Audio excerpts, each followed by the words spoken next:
નમસ્તે મિત્રો, મારી યુટ્યુબ ચેનલ અલકા સોરાઠિયામાં તમારું ખૂબ ખૂબ સ્વાગત છે। મિત્રો, આજે આપણી સાથે હું ઘઉંના પૌવાનો ચેવડો બનાવવાની રેસીપી શેર કરવા જઈ રહી છું, જે આપણે માત્ર 1 ટેબલસ્પૂન કુકિંગ ઓઇલથી બનાવીશું। તો આવો બનાવીએ ઘઉંના પૌવાનો ચેવડો। આ રેસીપી બનાવવા માટે મેં કુલ આટલા ઇન્ગ્રેડિયન્ટ્સ યુઝ કરેલ છે। આ રેસીપી બનાવવા માટે મેઇન ઇન્ગ્રેડિયન્ટ્સ છે ઘઉંના પૌવા, જે ખૂબ જ પતલા હોય છે, જે માર્કેટમાં ઇઝીલી અવેલેબલ છે। મેં અહીંયા 200 ગ્રામ પૌવા લીધા છે। આ પૌવાને ચાળીને સાફ કરી લીધા છે।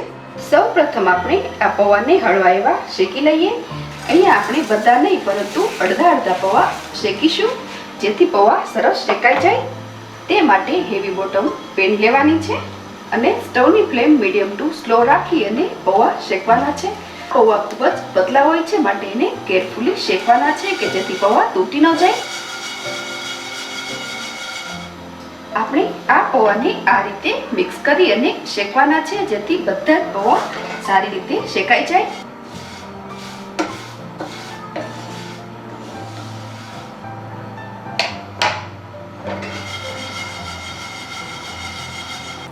આ રીતે કન્ટિન્યુઅસલી ચલાવતા રહીને જ આ પૌવા શેકીશું, જેથી પૌવા સરસ ક્રિસ્પી બને અને દાજી પણ ન જાય।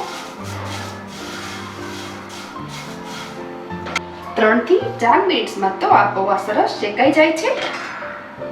શેકાઈ ગયેલા આ પૌવાને એક બાઉલમાં લઈ લઈએ। સેમ વે આપણે બાકીના પૌવા પણ થોડા લઈ અને શેકીશું। હવે આપણે સીઝનિંગ કરી લઈએ। સીઝનિંગ કરવા માટે મેં અહીંયા 1 ટેબલસ્પૂન કુકિંગ ઓઇલ લીધું છે। ઓઇલ ઇનફ ગરમ થતાં સૌ પ્રથમ એડ કરું છું વરિયાળી, જે મેં 1/2 ટેબલસ્પૂન લીધી છે। અહીંયા વરિયાળીનો સ્વાદ ખૂબ જ સરસ આવે છે। હવે એડ કરું છું મીઠી લીમડી,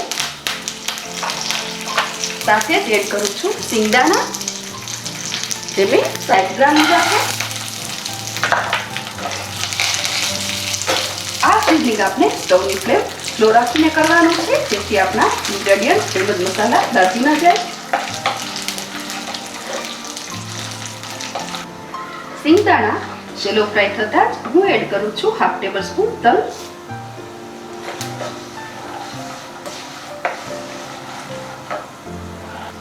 હવે હું એડ કરું છું કાજુ। કાજુને પણ હળવા એવા શેલો ફ્રાય થવા દઈએ।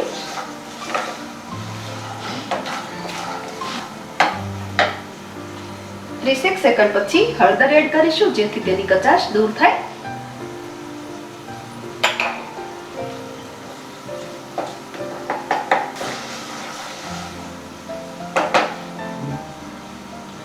મિક્સ કરી લીધા બાદ હું એડ કરું છું 1 ટેબલસ્પૂન જેટલી કિસમિસ,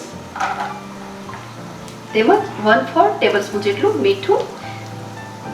મીઠાનું પ્રમાણ મેં ઓછું લીધું છે, કારણ કે આપણે અહીંયા ચાટ મસાલો તેમજ આમચૂર પાવડર યુઝ કરવાનો છે, જે હોમમેડ છે અને સોલ્ટી છે। સાથે જ એડ કરું છું 1/2 ટેબલસ્પૂન ચીલી ફ્લેક્સ। ચીલી ફ્લેક્સના ઓપ્શનમાં તમે અહીંયા લાલ મરચું પાવડર પણ લઈ શકો છો। 1/2 ટેબલસ્પૂન ચાટ મસાલો,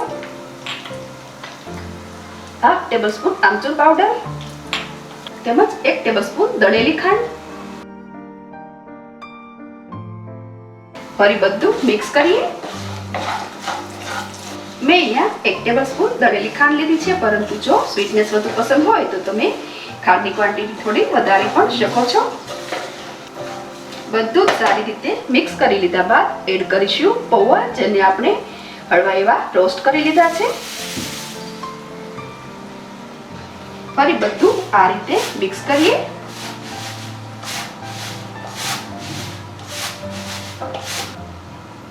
અહીંયા આપણે સ્ટવની ફ્લેમ સાવ સ્લોએસ્ટ રાખવાની છે અને ખૂબ જ હળવા હાથે મિક્સ કરવાનું છે, જેથી આપણા પૌવા તૂટી ન જાય।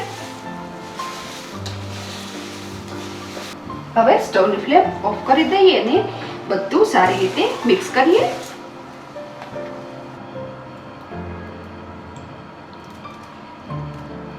તો મિત્રો, તૈયાર છે ઘઉંના પૌવામાંથી બનેલો ક્રિસ્પી અને ચટપટો એવો ચેવડો, જેને કોપરાથી ગાર્નિશ કરીએ। આ ચેવડાને બનાવીને 1 મહિના સુધી સ્ટોર પણ કરી શકાય છે। જો લોંગ ટાઈમ માટે સ્ટોર કરવો હોય તો કોપરું અવોઇડ કરવું। મિત્રો, ખૂબ જ ટેસ્ટી બને છે અને માત્ર 15 મિનિટ્સમાં બનીને તૈયાર થઈ જાય છે. તો તમે પણ આ રીતે બનાવજો. તેમજ મારી આ રેસીપી સારી લાગે તો લાઈક કરજો, શેર કરજો અને ચેનલને સબસ્ક્રાઈબ કરવાનું ભૂલશો નહીં. ફરી મળીશું નવી રેસીપી સાથે. Thanks for watching.